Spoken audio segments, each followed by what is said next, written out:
آپ کو کائنات کے نظام کے اندر ایک ترتیب نظر آتی ہے۔ کیا ترتیب نظر آتی ہے؟ ترتیب یہ نظر آتی ہے سورج ایک خاص وقت پر نکلتا ہے، سورج آپ کو ایک سسٹم کا پابند نظر آتا ہے، چاند آپ کو ایک سسٹم کا پابند نظر آتا ہے، اور درخت آپ کو ایک نظام کے پابند نظر آتے ہیں، بہار کے اندر کھل جاتے ہیں، خزاں کے اندر خالی ہو جاتے ہیں، مرغیاں آپ کو ایک سسٹم کی پابند نظر آتی ہیں، انڈے دیتی ہیں، بڑک ہوتی ہیں، چوزے نکالتی ہیں، بچے بڑے کرتی ہیں، بکریاں آپ کو نظام فطرت کی پابند نظر آتی ہیں، صرف بچے پیدا نہیں کرتی، بچے پالنے کا سلیقہ بھی رکھتی ہے، گائے اپنا بچہ سنبھالنے کا سلیقہ رکھتی ہے، آپ کو دن اور رات ایک نظام کے پابند نظر آتے ہیں۔ یہ پابندیاں اللہ تعالیٰ نے کائنات پر عائد کی ہوئی ہیں اور یہ اجباری ہے، یعنی یہ بالجبر ہے، طوعاً و کرہاً ہے۔ کائنات چاہے بھی تو اللہ تعالیٰ کے اس حکم سے باہر نہیں نکل سکتی۔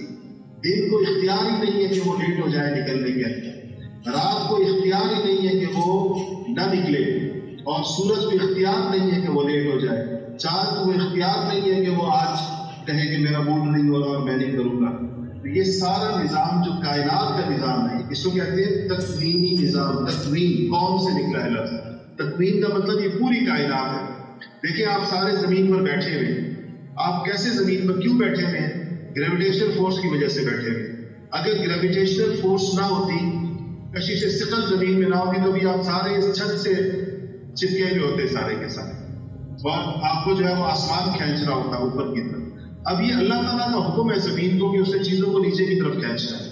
آسمان کو اجازت نہیں ہے کہ وہ چیزوں کو اپنی طرف کھینچے، لیکن خلا میں جا کر زمین کی بساط ختم ہو جاتی ہے۔ زمین خلا کے اندر قانون نہیں ہے کہ زمین کی کشش خلا تک کام کرے، اس سے وہاں پر جا کے چیزیں جو ہے ویٹ لیس ہو جاتی ہیں، ان کا ویٹ ختم ہوتا ہے، وہ خلا میں تیرنا شروع کر دیتی ہے۔ آپ نے دیکھا ہوگا کیسے خلا میں چیزیں تیرتی ہیں۔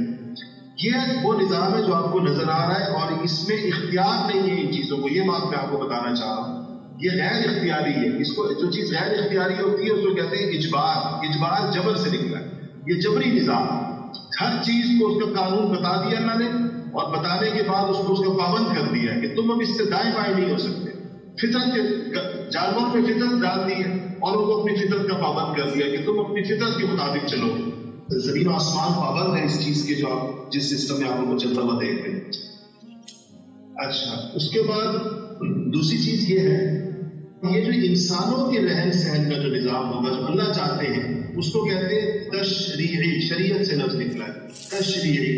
تشریعی نظام کا مطلب یہ ہے کہ اللہ تعالیٰ انسانوں سے کس قانون کے مطابق زندگی چاہتے ہیں، تو وہ بھی واضح کر کے بتا دیا گیا ہے۔ ایک فرق ہے دونوں کے اندر، تکوینی نظام کے اندر چیزیں بغیر اختیار رکھے ہوئے پابند ہیں، تشریعی نظام میں انسان کو اللہ تعالیٰ نے پورا اختیار دے دیا، کامل اختیار اس کے پاس، کہ اگر وہ سیدھے راستے پر چلتا ہے یا الٹے پر چلتا ہے، اللہ کی مان کر چلتا ہے یا اللہ تعالیٰ کی نافرمانی کر کے چلتا ہے، اللہ کو راضی کر کے چلتا ہے یا اللہ کو ناراض کر کے چلتا ہے، اللہ کے بتائے ہوئے راستے پر چلتا ہے یا اللہ کے مخالف راستے پر چلتا ہے، اللہ کی مانتا ہے یا شیطان کی مانتا ہے۔